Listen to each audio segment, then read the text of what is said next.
మొక్కలకి ఇవ్వండి. మన మొక్కల్లో పూలు రావటం లేదు అనే వాళ్ళు ఇక పువ్వులు అనేది చిన్న సైజులో వస్తున్నాయి, అలాగే మొగ్గలు రాలిపోతున్నాయి, ఇక ఆకులు అయితే పసుపు రంగులోకి మారిపోతున్నాయి, అలాగే పండ్ల సైజు పెద్దగా రావడం లేదు, వచ్చిన పూత పిందె రాలిపోతున్నాయి అనే వాళ్ళందరూ కూడా ఈ ఫర్టిలైజర్ ని ఉపయోగించండి.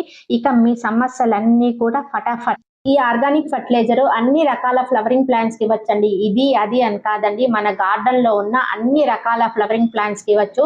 మట్టిలో వేయడం వల్ల ఒక రకమైన లాభాలు ఉన్నాయి, అలాగే మొక్క పైన మనం స్ప్రే చేయడం వల్ల మనకి ఫ్లవరింగ్ బూస్టర్ గా చాలా బాగా యూజ్ ఉంటుందండి.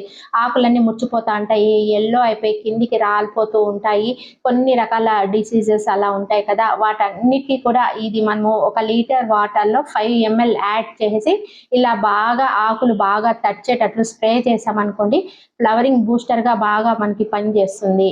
సో మందారపు మొక్క చూడడానికి హెల్తీగా ఉన్నా కూడా, కొమ్మలు ఉన్నా కూడా మొక్కని